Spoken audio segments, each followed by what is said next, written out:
Una mujer que nos esté escuchando ahora que esté teniendo o bien una menopausia precoz o una histerectomía, una menopausia quirúrgica o entre menopausia natural, nos tenemos que alimentar diferentes. Tiene que ser una dieta muy nutritiva, contando nutrientes, amigarnos con las grasas, eso sí, elegirlas bien, que sean grasas saludables, como puede ser aguacate, buen aceite de oliva, las aceitunas, los frutos secos, quien coma pescado, pues el pescado azul, los huevos, todos estos alimentos que nos dan miedo porque engordan, son muy importantes para nuestro cerebro porque tienen el omega 3 que nutre el cerebro, lo desinflama, para la piel, para las mucosas, para bajar la inflamación. ¿Cómo una mujer puede saber que está llegando a esa época y qué es lo que le pasa al cerebro, esa recalibración que muchas mujeres ya cuando pasan de los 40, 45 y no han llegado a menopausia, pero se están volviendo locas? ¿Qué podemos hacer? Cómo curar es tu programa de salud natural, donde traducimos la ciencia y la convertimos en educación útil, práctica y sencilla, para equiparte con todo lo que necesitas para decir no a las sentencias médicas. Soy Coco March, tu presentadora.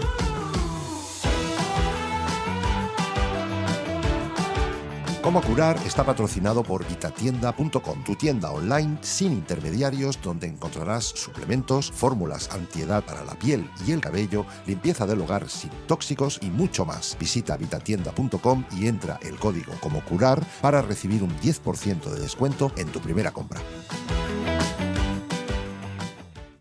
Bienvenidos a un nuevo episodio de Cómo curar. La menopausia es un término que a muchas mujeres nos asusta, especialmente si esa menopausia es una menopausia quirúrgica por una intervención de histerectomía. ¿Qué harías? ¿Crees que tus hormonas quizás puedan cambiar? ¿Que tu organismo va a responder diferente? Para esto, tengo una invitada muy especial, Marta Marcé. No solo porque ella lo vivió en propia carne, sino porque lo vivió a una edad muy temprana e investigó qué es lo que debemos hacer como mujeres si nos vemos sometidos a ese tipo de operaciones y tenemos que vivir sin nuestros órganos naturales. Marta, bienvenida. Muchas gracias, Coco. Gracias por invitarme a tu podcast. Un placer. Marta, tú eres la autora del libro Disfruta tu menopausia y tuviste que iniciar la menopausia de manera inesperada. ¿Qué pasó? Pues sí, yo tenía una vida muy diferente a la actual, tenía 26 años en ese momento, me dedicaba al cine, tenía una vida ultra estresada, la alimentación me importaba más bien poco, ejercicio también poquito, y un día fui a una revisión ginecológica normal, o sea, que me tocaba por la edad, y me dijeron que tenía dos tumores muy grandes.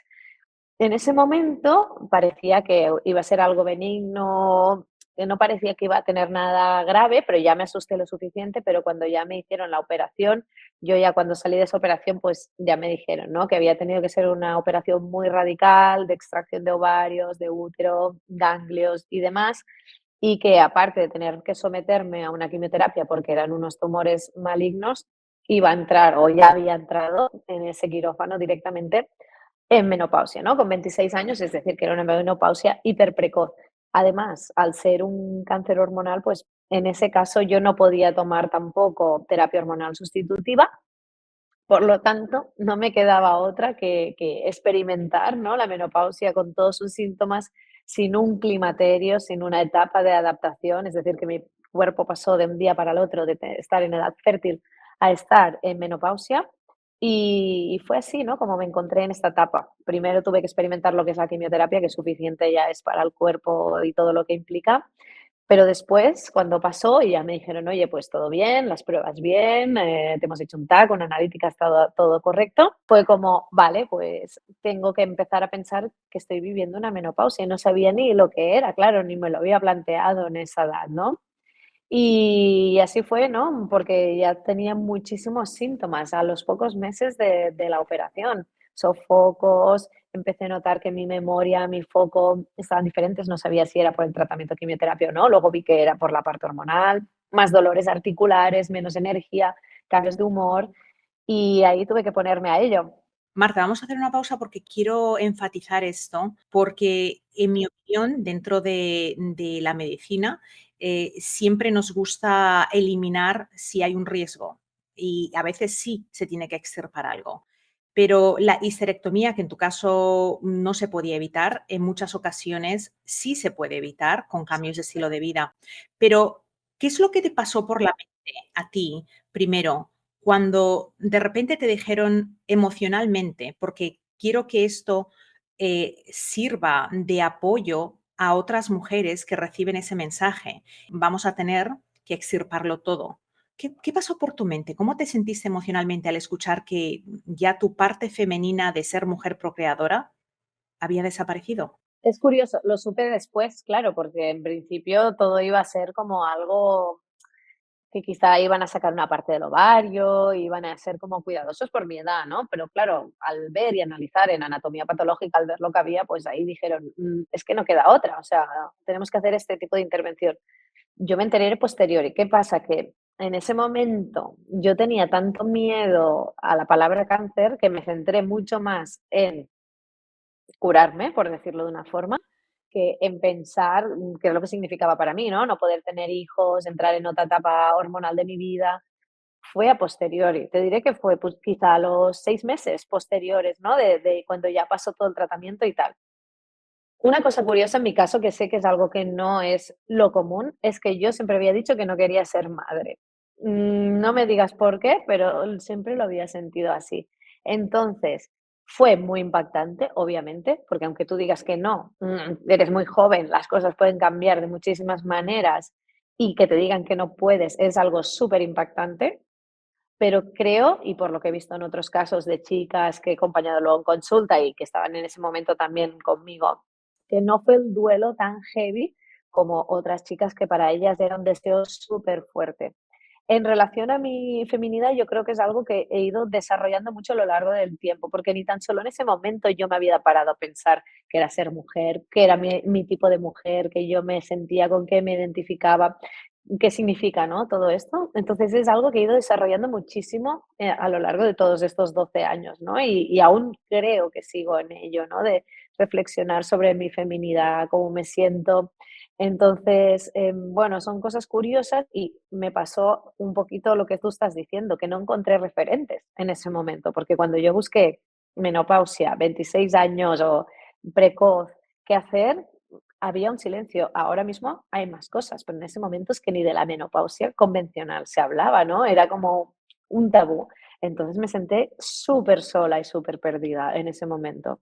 Me hablaste de a los 6 meses, cuando ya tu enfoque no era en el cáncer, ese enfoque cambia, empiezas a notar cambios en cómo te sientes y esa es una parte muy importante cuando a una paciente se le dice que se le va a hacer una histerectomía que no es imprescindible porque hasta el día de hoy no he conocido a ninguna paciente que se haya hecho una histerectomía que no haya sido imprescindible, que no tenga síntomas. Háblame de esos síntomas que tú experimentaste. Mira, yo solo despertarme de la operación, me desperté con un sofoco. O sea, y claro, no sabía ni lo que era, pero dije, ¿qué es esto? Este calor, esta sensación como de neguit, que decimos en catalán, ¿no? Como nervio interno, ¿no?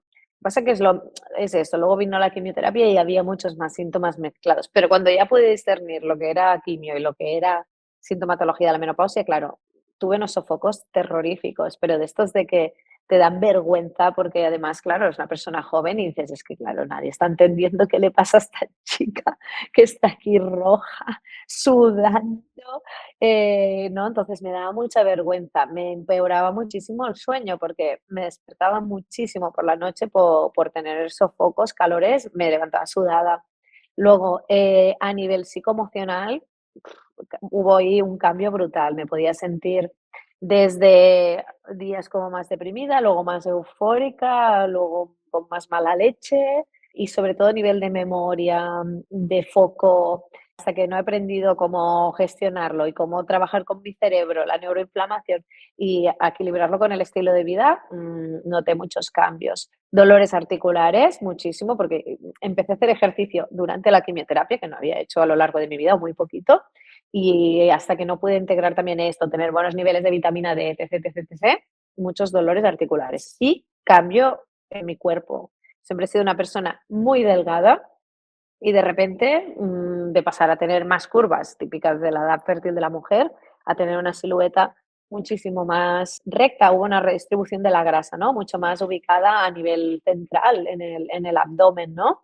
Y evidentemente también aumenté de peso. Tuve que aprender, ¿no? Cómo tenía que alimentarme, no dieta saludable, sino para la menopausia, ¿no? Entonces, yo creo que esto fue un poquito bueno, y en la piel también noté muchos cambios, más sequedad, más rigidez, también en las mucosas íntimas.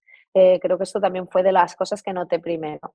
Entonces, creo que esto es un poquito todo lo que sentí y a medida que iba pasando es cuando yo iba formándome, investigando y aplicándolo en mí, ¿no? Y probando cositas a ver qué es lo que me funcionaba y qué es lo que no. Y algo a destacar es que a veces pensamos en nuestros sistemas o nuestros órganos como independientes del resto del cuerpo, pero ahora sabemos, la ciencia ya ha demostrado y hay muchos papers al respecto sobre diferentes ejes. Un eje es el eje ovario-cerebro. Entonces, tu cerebro de repente, de la noche a la mañana, se tuvo que recalibrar, todo tu sistema hormonal tuvo que recalibrarse. ¿Cómo le puede afectar eso a una mujer? Y tú dijiste que tuviste que aprender a alimentarte para la menopausia. Una mujer que nos esté escuchando ahora que esté teniendo o bien una menopausia precoz o una histerectomía, una menopausia quirúrgica o entre menopausia natural, nos tenemos que alimentar diferentes. Sí, yo creo que, uno de los grandes errores que pasan, ¿no?, en esta etapa es que empieza a cambiar el cuerpo, ¿no? Como comentábamos, sentimos que se acumula más grasa en el abdomen, que podemos subir de peso más fácilmente y de repente es como alarma, y empezamos con las dietas que nos han enseñado toda la vida, que son las que funcionan, que son dietas muy bajas en calorías, muy reducidas de nutrientes, ¿no? Acostumbran a ser mucho al menos en España es mucho lechuga, tomate y algo a la plancha, muy poquitas grasas.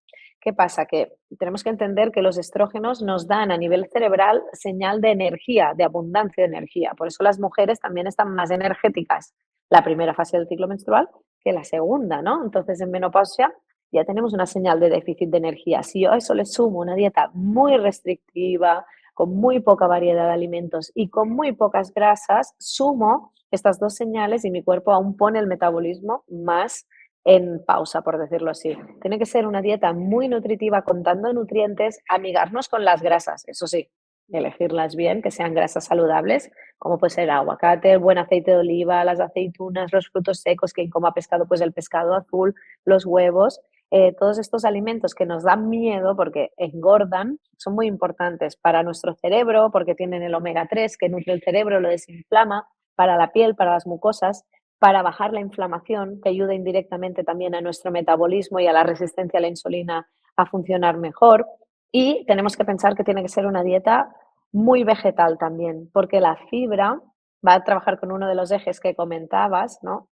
Que es, por ejemplo, el eje intestino-cerebro, ¿no? El microbiota-cerebro, ¿no? Sabemos que esta bajada de neurotransmisores que podemos experimentar la menopausia, que nos sintamos menos felices, que tengamos un poquito más de nerviosismo por la bajada de serotonina, de GABA, esto lo puede compensar un poquito nuestras bacterias, ¿no? Que también son formadoras de estos neurotransmisores. Pero si las tenemos desnutridas, claro, las pobres no tienen comida, ¿no? Pues no pueden formar estos neurotransmisores que pueden compensar un poco la bajada a nivel cerebral. Entonces, muy importante una dieta variada, nutritiva, con muchas fibras, con grasas buenas, evitar los alimentos con alta carga glucémica. Esto es muy importante porque van a poner en jaque el metabolismo, que ya lo tiene un poquito más complicado, hay más resistencia a la insulina, aumentan la inflamación y esto sería un poquito, ¿no? No ir a estas dietas hipocalóricas muy restrictivas, donde se pasa mucha hambre, donde se come muchas veces al día, que tampoco es lo mejor para ayudar a la resistencia a la insulina, sino que es mejor hacer comidas más contundentes, pero pocas en el día. Y a mí me gusta mucho también estimular partes de ayuno en el día para trabajar con la flexibilidad metabólica. Si te miras al espejo y tienes manchas en el rostro, la piel no se ve luminosa y simplemente ya no es como antes, tienes que probar Silk Face. Es la fórmula que he creado especialmente para pieles delicadas, secas o grasosas que sufren de falta de luminosidad y de manchas. Si pruebas Silk Face, te doy mi palabra que desde el primer día vas a notar un cambio en tu cutis dramático. Encuentra Silk Face en vitatienda.com y usa el código Como Curar para recibir un 10% de descuento en tu primera compra. Mencionaste algo muy interesante relacionado con ese eje intestino-cerebro y esas bacterias que tenemos. Cuando entrevisté al doctor Robert Lustig, autor de Metabolical, y él ha hecho muchísima investigación sobre todo el tema relacionado con las fibras, de la manera como él lo explicó, comemos frutas y vegetales, verduras, hortalizas, porque nos aportan para nosotras las vitaminas, los antioxidantes, pero la fibra que cuando masticamos, esa fibra luego pasa del intestino al colon, ahí esa fibra alimenta a las bacterias que nos benefician. Y si no las alimentamos mediante esos alimentos saludables, lo que ocurre es que se alimentan de nosotros y empiezan a comerse ese epitelio intestinal y entonces crean más inflamación. Vamos a hablar sobre la perimenopausia, algo que no pudiste experimentar, pero ahora que eres una portavoz tan importante sobre la menopausia, ¿qué es la perimenopausia? ¿Y cómo una mujer puede saber que está llegando a esa época y qué es lo que le pasa al cerebro, esa recalibración que muchas mujeres ya cuando pasan de los 40, 45 y no han llegado a menopausia, pero se están volviendo locas? ¿Qué podemos hacer? Sí, es importante pensar que a partir de los 40 años hay cambios, igual que las niñas entran en la adolescencia, pues quizá más hacia los 13, 14 años, pero a los 9 años ya empezamos a sentir cosas, ¿no? Pues la menopausia no es una cosa de un día para otro, de que yo cumplo 50 años y hace un año que no tengo la menstruación y ala, ya estoy en menopausia. No, esto es un proceso de cambio hormonal que puede durar hasta 10 años. Entonces, hay muchas mujeres que a partir de los 40 años ya van a tener cambios. Van a bajar la producción de estrógeno, se va a elevar la producción de FSH para intentar estimular todo lo que son los ovarios a producir más folículos. Será paulatino y si es paulatino será ideal porque el cuerpo se va a poder adaptar poquito a poco, se va a poder ir entrenando a este cambio hormonal y entonces es mucho más fácil que tengamos menos sintomatología, que estemos mucho más adaptadas y cuando ya llegue este cese total, ¿no?, de la menstruación durante un año, la menopausia, el cuerpo habrá entendido lo que nos ha pasado y le será muchísimo más sencillo poder estar en esta etapa con comodidad, vamos a decirlo así. Entonces, a partir de los 40, 45 años, si queremos, que a veces se me asustan, ¿no?, las chicas cuando hablo de los 40, me dicen, Marta, por favor, si yo soy muy joven, digo, ya lo sé, pero es que es importante empezar a pensar, ¿no?, en adaptarnos. ¿Qué va a pasar? Los estrógenos van a bajar, seguramente subirá la FSH, la progesterona va a bajar incluso más que los estrógenos y podemos sentirnos diferentes emocionalmente. Aumentará un poco más estrógenos que funcionan como andrógenos, hormonas masculinas, por ejemplo la estrona, y también los andrógenos en sí aumentan un poquito más su dominancia. Esto tiene una parte negativa, que es que a veces estoy más irascible, más enfadada, pero para mí es una invitación hacia la menopausia que es chula, que es decir, bueno, los estrógenos nos invitan a cuidar, ¿no?, de los demás, porque es la parte de ser madre, ¿no?, de cuidar, de darlo todo por los otros. Pero cuando ya nos alejamos de esta etapa hormonalmente, la invitación es a redirigir la energía hacia nosotras, ¿no? Es un poco esta invitación. Pasamos de ser más la figura de madre a ser la sabia, la consejera, y es una invitación, como pongo en mi libro, a cuidar de ti, la menopausia, ¿no? Empezar a decir, oye, vale, pues ahora he cuidado mucho a los otros, ahora ¿qué quiero hacer? ¿Qué es lo que no he podido hacer en mi vida, ¿no? Esa afición que no he podido desarrollar, esos momentos de autocuidado, ¿no? Y nos invita mucho a esto, ¿no? Entonces, esta irascibilidad, este enfadarnos, a veces son límites también, ¿no? Decir, bueno, hasta aquí. O sea, ya no pasas de aquí, ¿no? Ya ahora es mi momento. Ahora ya este rato es mío, ¿no? Entonces, hay una parte que las mujeres, ostras, es que me enfado más, pero se puede canalizar hacia esta parte positiva. Y luego pueden sentir más vaivén hormonal, emocional, por las subidas y bajadas estrogénicas y cambios en sentirse más felices, positivas. De nuevo, yo siempre invito a que busquemos esta felicidad también en hacer más cosas que nos gusten y cuidar este eje de la microbiota, porque nos va a generar estos neurotransmisores que han bajado a nivel cerebral. Por ejemplo, generando estos postbióticos, ¿no? Que cuando ellas comen las fibras generen sustancias tan importantes como el butirato, por ejemplo, que nos va a desinflamar en nivel intestinal y a nivel cerebral, y cuando el cerebro está desinflamado, convierte muchísimo más fácil el triptófano en serotonina. Si hay inflamación, degrada parte del triptófano porque dice, mejor que estés tranquilita porque tenemos que ocuparnos de resolver la inflamación, ¿no? Entonces, cuidar de la inflamación, hacer cosas que nos gusten para cuidarnos, ¿no? Y dedicar este tiempo a nosotras son cositas que nos pueden ayudar a entender y a redirigir a lo que nos invita, ¿no? La etapa hormonal y el ambiente hormonal. Y muy importante, perimenopausia, empezar a pensar en que hay cambios y que si nos adaptamos a ellos y vamos haciendo un poquito el trayecto, el cuerpo al final se va a adaptar y vamos a llegar a la menopausia con menos sintomatología o ninguna, porque oye, también hay mujeres que no tienen sintomatología y es importante visibilizarlo también. En mi libro Ayuno Lunar hablo específicamente de esa alimentación para la perimenopausia, premenopausia y posmenopausia.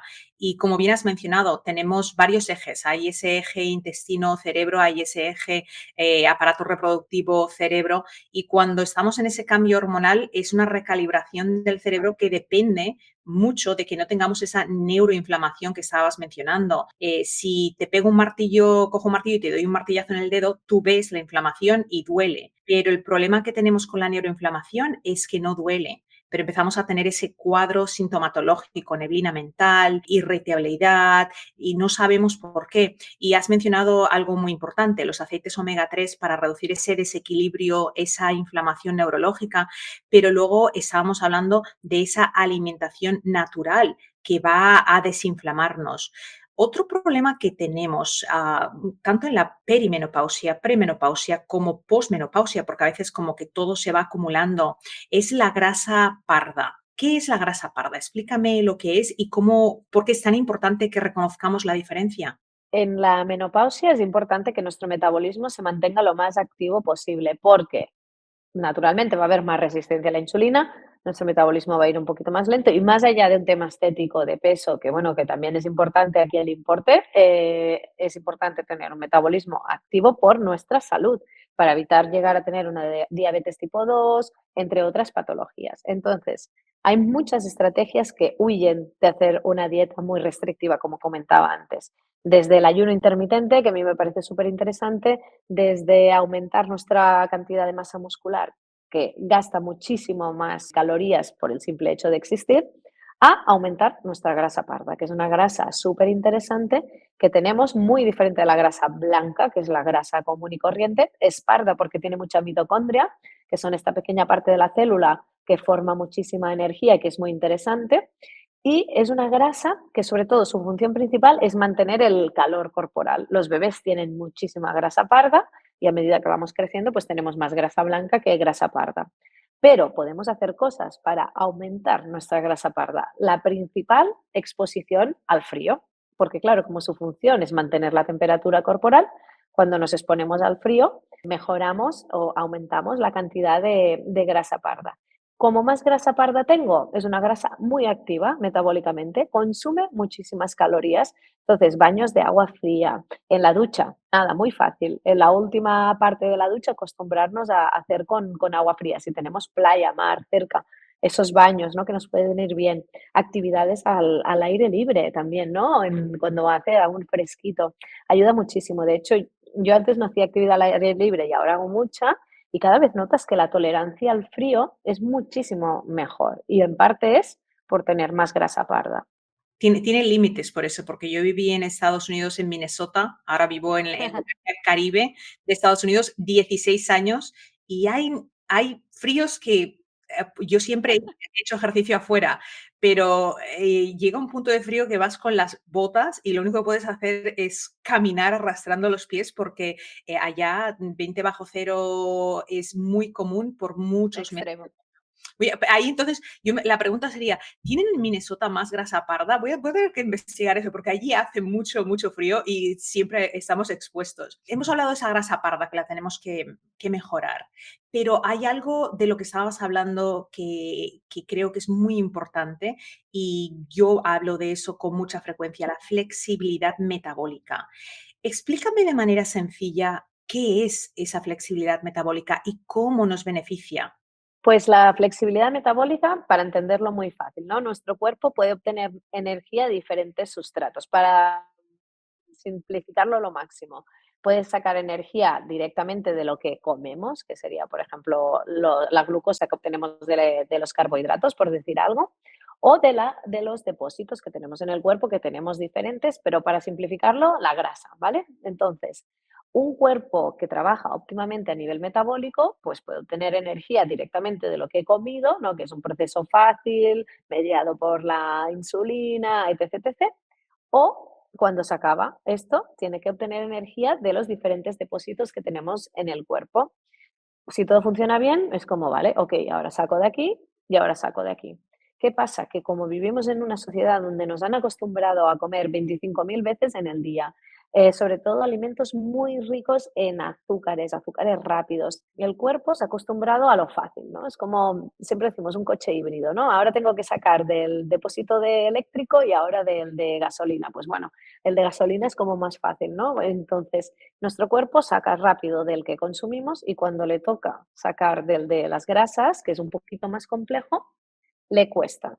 Entonces, es muy importante entrenar flexibilidad metabólica, que el cuerpo saque energía de la glucosa directamente consumida y también de la glucosa almacenada en forma de grasa y diferentes depósitos que tenemos. Entonces, ¿qué hay que hacer, no? Para obtener energía de los depósitos, pues tener espacio de no digestión para que haya pasado suficientemente tiempo, haya bajado lo suficiente los niveles de glucosa e insulina del cuerpo para que el cuerpo se ponga las pilas y diga, ok, ahora hay que sacar energía de las grasas. Así también es más difícil el acúmulo de grasa, sobre todo en zonas como el abdomen, el típico flotador, que más allá de lo estético es una grasa diferente, es una grasa más inflamatoria, necrosa más fácil y nos inflama más. Entonces es como un pez que se muerde la cola, porque la inflamación aumenta la resistencia a la insulina y aumenta de nuevo la grasa aquí acumulada, ¿no? Entonces no es solo un tema estético, mantener niveles de grasa a nivel abdominal en un baremo que sea correcto. Entonces, hacer ejercicio, dejar espacios de no digestión, practicar ayuno intermitente, no comer 25 veces en el día ni que todos sean azúcares sencillos. Le pone las pilas al cuerpo para que se tenga que buscar las castañas para sacar energía de un sitio o de otro. Y cuando hablamos de ese ayuno intermitente, que es esa etapa de no digestión, a veces da un poco de miedo, porque nos dijeron que teníamos que comer 5 veces por día. Yo es lo que aprendí en la universidad. La mayoría de personas que están en el mundo de la salud hasta el día de hoy todavía se sigue enseñando. Pero lo que hemos aprendido ahora es que cuando comemos repetidamente, ¿qué es lo que ocurre con la glucosa en sangre? ¿Cómo nos impacta eso en inflamarnos más? Primero de todo, sabemos que cuando suben los niveles de glucosa en sangre, a continuación lo que viene es inflamación, inflamación postprandial, que es mucho más consistente, o sea, se eleva mucho más, sobre todo con alimentos con alta carga glucémica. Entonces, si yo todo el rato estoy comiendo, esta inflamación postprandial es mucho más constante. Luego, lo que activamos es emetor, que es un sistema metabólico genial, maravilloso, para generar nuevos tejidos, para generar musculatura, para crecer. Pero tenemos otro sistema metabólico importantísimo, que es AMPK, que se activa cuando los niveles de glucosa e insulina bajan, que es el de reparación y regeneración y desinflamación. Entonces, claro, yo siempre estoy generando, generando, creciendo, creciendo, guardando, guardando, pero nunca trabajo la otra parte, ¿no? Que es preventiva de tantas enfermedades, desde metabólicas a incluso el cáncer, y que nos repara y nos regenera, ¿no? Sabemos en menopausia concretamente, ¿no? Que por ejemplo, los tejidos como la piel o las mucosas regeneran un poquito más lento o el hueso. Es muy importante activar estos mecanismos que estimulan la regeneración, como puede ser AMPK. Y para ello necesitamos ciertas horas de niveles de glucosa e insulina bajos. A partir de las 14 horas se considera que ya hemos tenido buena parte de AMPK activo como para que se activen procesos como la autofagia, ¿no? Que son tan interesantes en general, pero en menopausia aún más. La falta de líbido, la resequedad vaginal, el síndrome premenstrual, los sofocos y los periodos irregulares son síntomas comunes que muchas mujeres sufren debido a niveles de progesterona muy bajos. La progesterona molecular transdermal bioidéntica de Cocomarch puede ayudarte a regular los achaques hormonales en pocos días. Visita vitatienda.com y entra el código Cómo Curar y recibe un 10% de descuento en tu primera compra. Y cuando hablamos de ese ayuno intermitente que tiene esa habilidad, no es tan difícil porque cuando dormimos, pues ya estamos, hopefully, esperemos que todo el mundo está ayunando, ¿verdad? Entonces ya tenemos ahí mucho ganado porque tenemos una etapa de 8 horas en la que no estamos comiendo absolutamente nada. Llegar a las 14 o 16 horas no es tan complejo, pero tengo una pregunta para ti.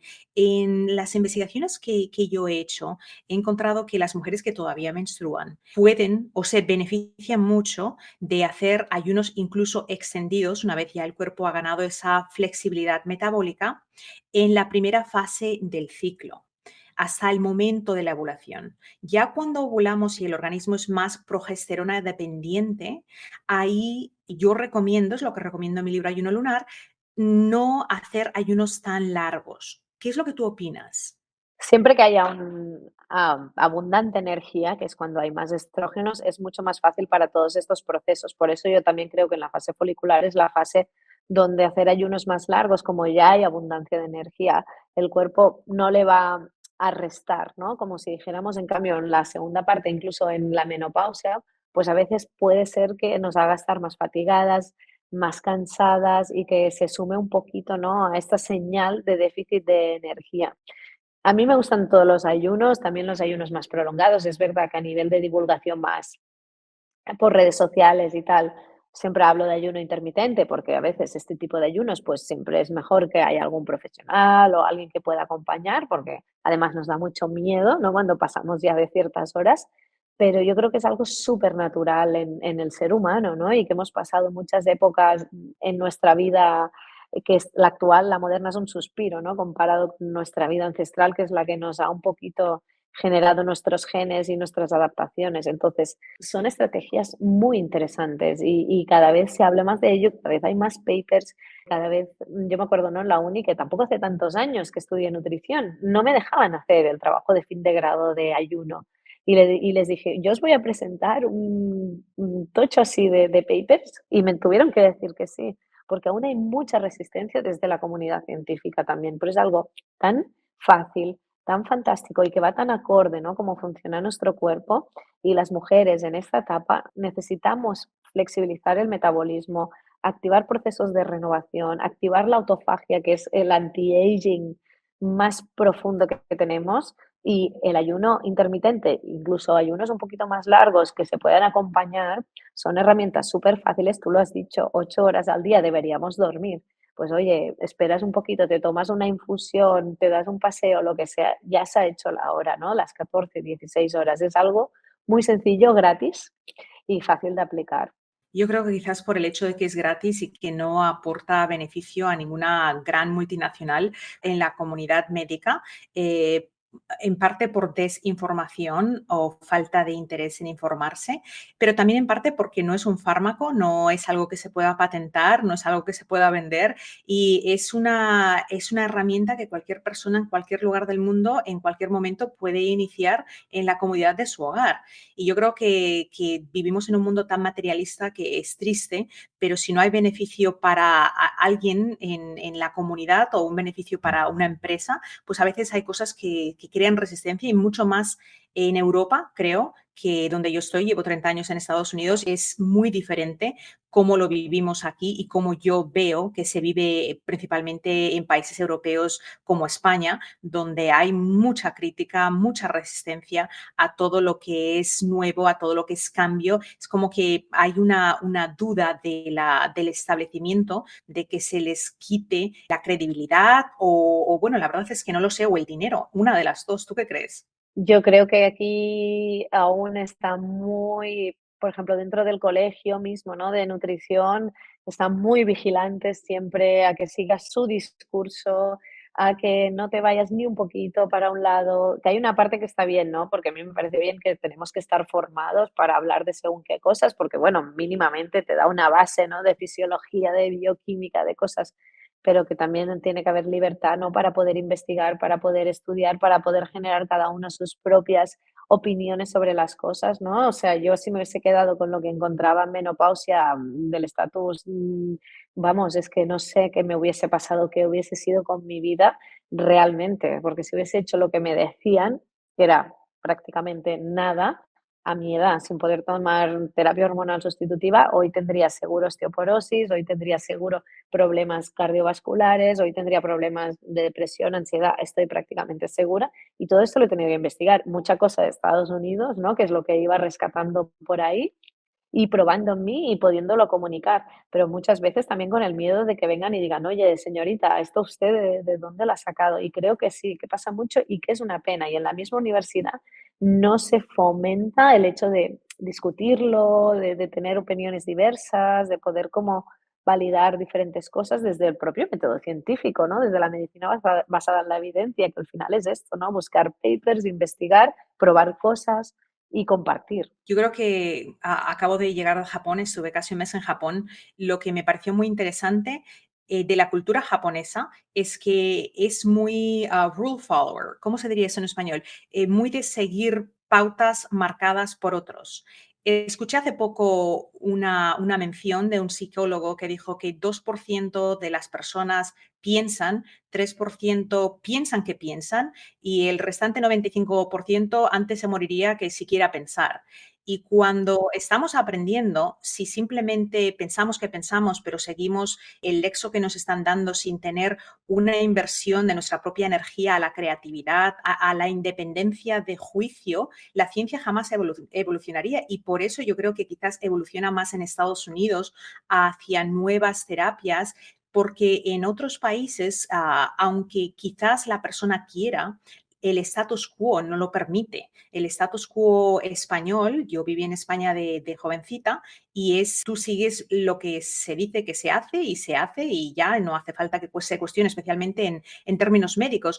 Pero no es así en Estados Unidos, es un poquito más rebelde y yo creo que quizás es porque los habitantes, la gente que emigró a Estados Unidos, pues eran personas rebeldes, o sea, estaban disconformes con lo que se había establecido en Europa en aquel momento y dijeron, no, a mí eso no me gusta y me voy a la nueva tierra. Entonces, genéticamente, pues hay una predisposición quizás a ser un poco más rebelde, pero desde aquí abrimos una invitación a las personas a que sepan que la ciencia solo evoluciona cuando nos cuestionamos los paradigmas presentados. Nunca podemos dar por sentado que un paradigma no va a cambiar, porque en el momento en el que lo hacemos, nos quedamos en donde estábamos y en tu caso, si tú no hubieras explorado otras opciones, pues como bien dices, hubieras estado en una etapa de menopausia con todos los síntomas y con todos los efectos negativos.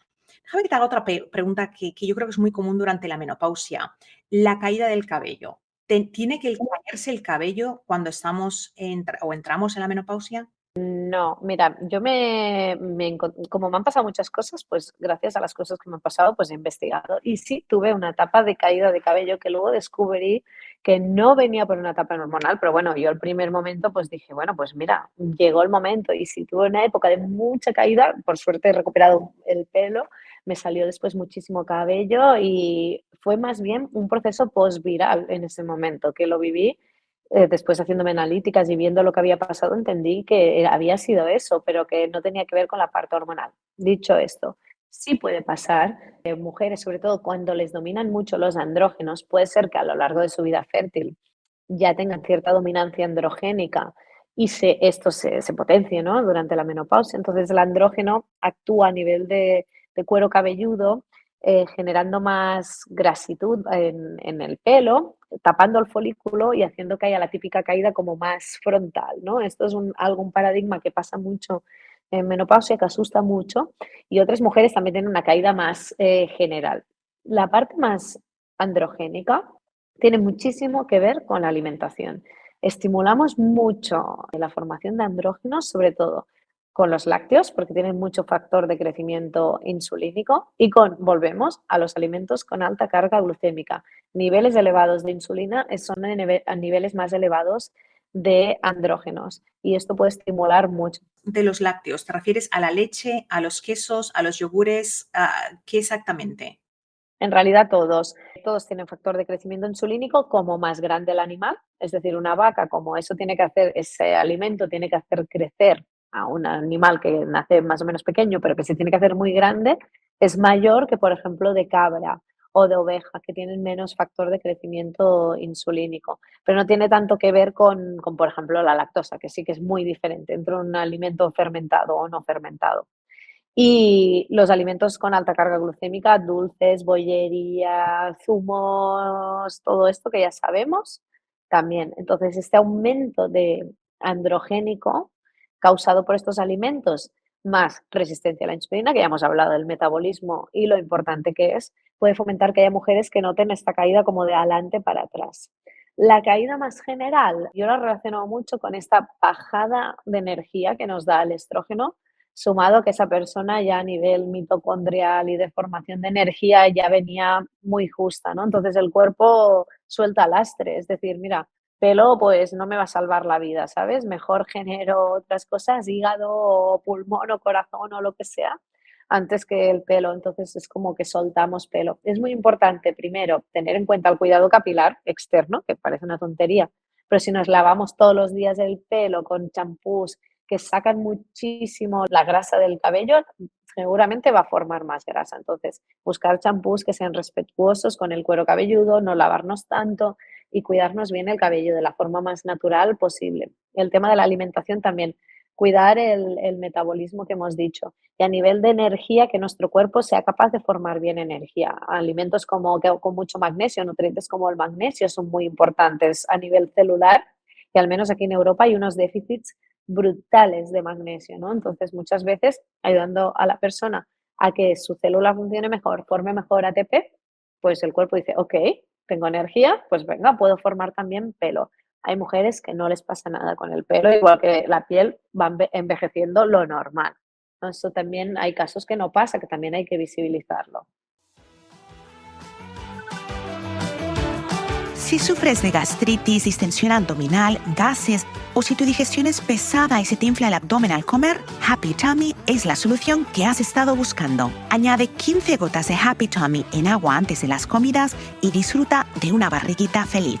Happy Tummy es una fórmula exclusiva para vitatienda.com. Entra el código Como Curar y recibe un 10% de descuento en tu primera compra. ¿Qué suplementos recomendarías para las mujeres? Los básicos, porque hay muchísimos, pero ¿cuáles serían los 5 o 6 suplementos que tú dirías, esto realmente deberíamos tomarlo? Magnesio, eso segurísimo nos ayuda a formar mejor energía, a relajarnos y a dormir mejor a nivel óseo. O sea, es que en menopausia encuentro que es un basiquísimo, aparte de que hay mucho déficit, se ve muchísimo. Yo creo que el tipo de producción de alimentos está empeorando mucho la cantidad de magnesio de los alimentos y se nota un montón.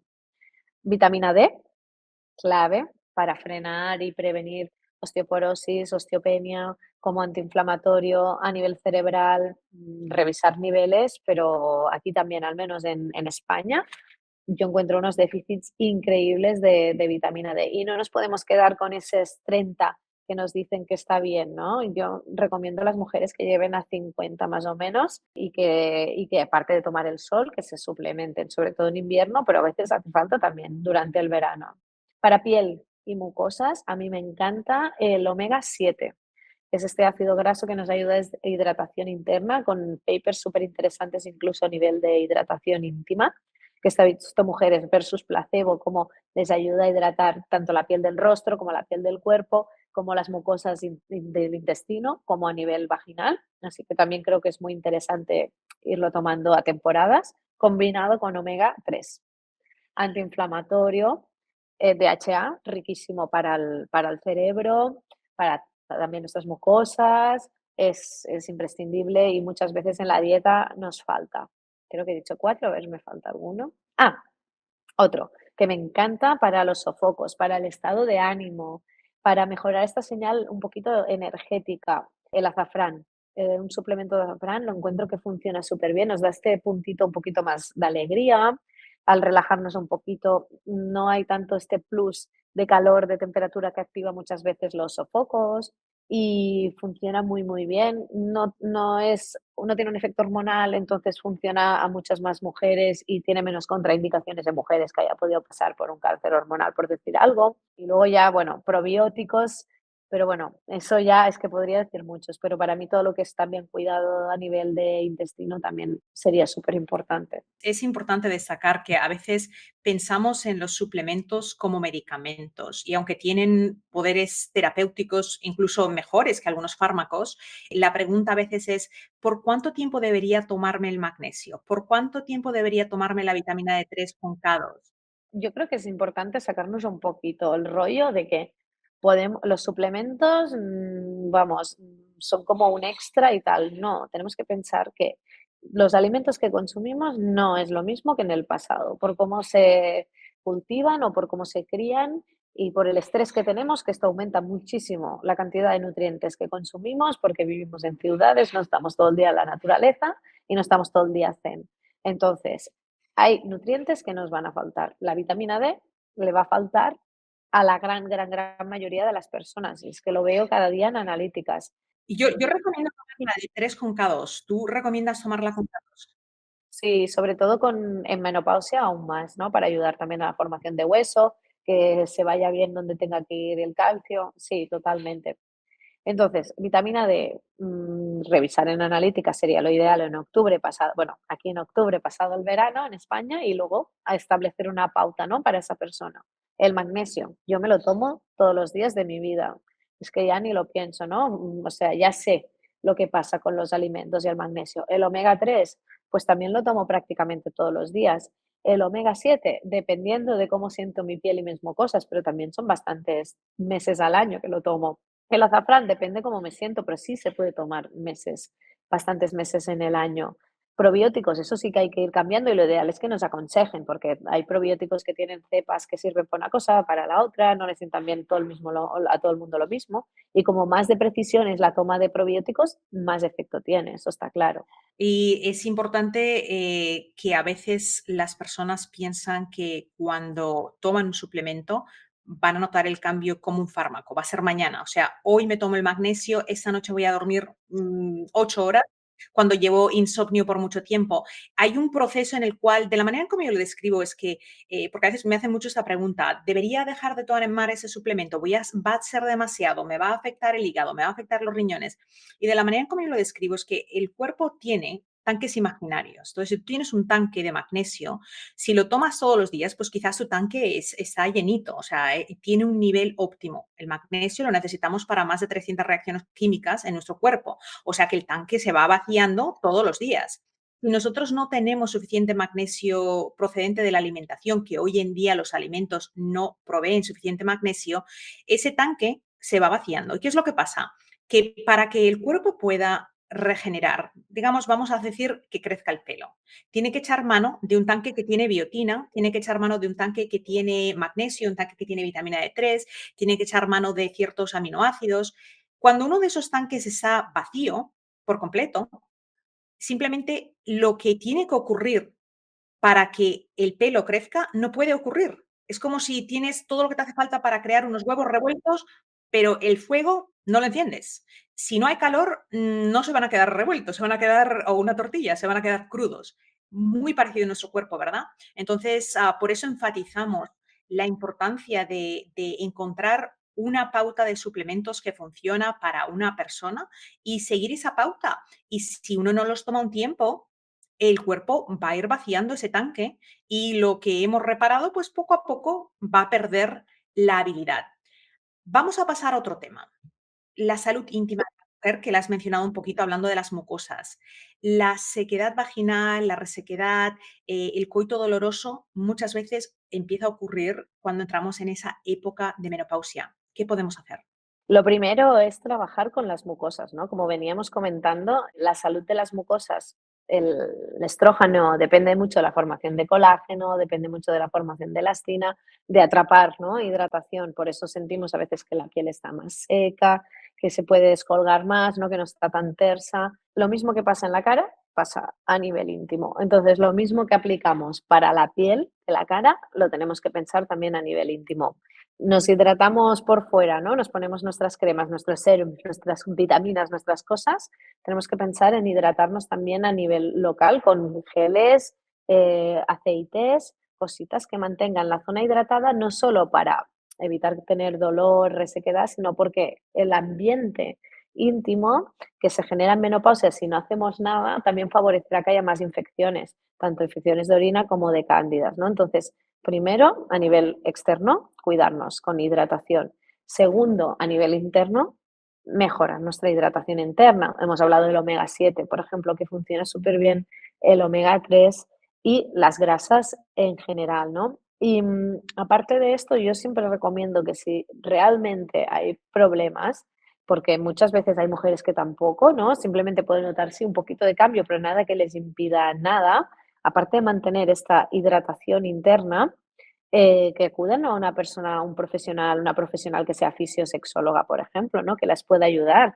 Hay muchas técnicas hoy en día, muchas cosas que se pueden hacer a nivel local para aumentar el flujo sanguíneo, que ayuden más nutrientes a la zona y que esa persona no tiene por qué sufrir eso, ¿no? Que da vergüenza a veces, ¿no? Que no lo hablamos. Es importante comunicarlo y hablar con profesionales que nos puedan ayudar. Y ya cuando entramos en esa época que somos más mayores, a veces nos da miedo hacer ejercicio de fuerza porque pensamos que nos va a salir músculo y que vamos a ser como hombres. ¿Deberíamos temerle al ejercicio de fuerza? Para nada. Yo si es algún mi descubrimiento top, ¿no? Gracias a la menopausia ha sido el ejercicio y hoy en día entreno muchas horas a la semana, corro por la montaña, hago obstáculos y entreno fuerza. Me ayuda muchísimo a mejorar mi salud emocional, mi salud física, a mantener mi metabolismo activo. Para mí es algo que es clave, ¿no? Y entonces muchas mujeres me dicen, es que me voy a poner así. Y les siempre les digo, ojalá, porque es que a mí me encantaría tener la espalda fuerte ahí para hacer 20 dominadas, para subir peso, porque me encanta, ¿no?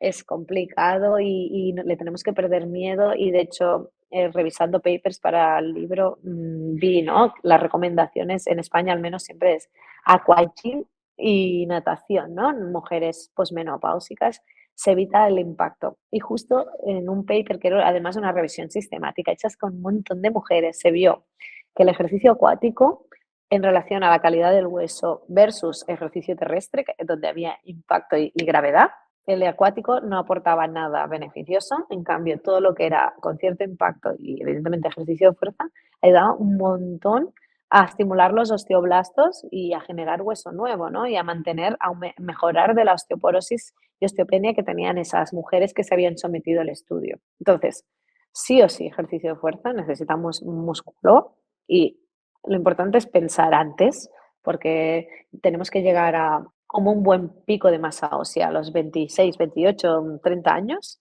porque luego va a ir bajando, pues como más lleguemos en ese momento, pues menos bajaremos, pero sea cuando sea, ponernos ejercicio de fuerza, que no nos dé miedo, que vayamos aumentando el peso, que sintamos que tenemos agujetas, que estamos cansadas después de entrenar y algo de impacto. Siempre que no haya una patología, ¿eh? Pero en la percusión se ha visto que también estimula mucho al osteoblasto. Por lo tanto, serían los dos tipos de ejercicio más recomendados a nivel metabólico, óseo, incluso a nivel de estrés, ¿no? Y mental para mujeres en perimenopausia y posmenopausia, en menopausia. O sea, un poquito rompe el mito de que correr es malo para los huesos. Ahora tenemos suficiente información y hay papers que indican exactamente lo que has dicho, que el impacto en realidad estimula, estimula el recrecimiento de ese mismo hueso, estimula la producción de colágeno, de elastina, o sea, de todo lo que mejora. Y de ahí es donde nace un poquito el ejercicio facial, que es algo que sé que tú practicas. ¿Cómo nos pueden ayudar los ejercicios faciales a mejorar nuestro aspecto del cutis y por qué es tan importante que los hagamos? Tanto lo que es las típicas herramientas de guasha, del rodillo, como el automasaje facial, como el yoga facial, que esto es quizás lo que yo sé menos, lo que hacen es romper pequeñas fibras. En realidad, que estimula a que la piel, al romperse esas pequeñas fibras de elastina, de colágeno, tengan que regenerarse. Además, atraemos nutrición, ¿no? Porque como hay una pequeña inflamación, lo que hacemos es llevar ahí células del sistema inmune, llegar más plasma con nutrientes para reparar. Entonces, estos momentos que decíamos, ¿no? Que es una invitación a cuidarte, ¿no? A cuidar de ti. Pues, por ejemplo, empezando por ese momento de la noche, ¿no? De mirarnos con amor al espejo, de mirarnos con cariño, de poder realmente tener un ratito para nosotras. Eso es como lo ideal para poder estimular también esta formación de colágeno y elastina. Marta Marcé, autora de Disfruta tu menopausia. Además, eres nutrióloga, eres naturópata. Cuéntanos, ¿dónde podemos encontrar tu libro? ¿Está disponible para quienes estamos en Estados Unidos? Mi gran audiencia es aquí. ¿O para quienes están en Europa? ¿Y cómo podemos seguir tus redes y aprender más de ti? Pues buena pregunta. ¿Sabes que no sé si está en Estados Unidos? Ojalá que sí, no sé si se puede encontrar. Se llama Disfruta tu menopausia. Espero que sí, que se pueda encontrar más allá de España, pero no te lo sé decir. En España es súper fácil en todas las librerías, online, en plataformas online. Y me encuentran en Instagram como Marta_Marcé, en YouTube también. Y así que bueno, por ahí difundiendo de salud natural, que para mí es lo que me apasiona, y especialmente de menopausia, que es de lo que más sé. Pues muchísimas gracias por compartir tu experiencia, por darnos esperanza a las mujeres que quizás tienen que pasar por una menopausia quirúrgica y decirles que hay cosas que se pueden hacer, ¿verdad? Que no podemos quedarnos sentados. Pues muchísimas gracias. Gracias a ti, muchas gracias por invitarme. ¿Disfrutas mi podcast Cómo curar? Ayúdame a ayudar a más personas mediante compartir este episodio con otros. Al compartir, hacemos que una comunidad de hombres y mujeres alrededor del mundo pueda decir no a las sentencias médicas. Cientos de miles de vidas se han mejorado y cambiado mediante esta información transformadora.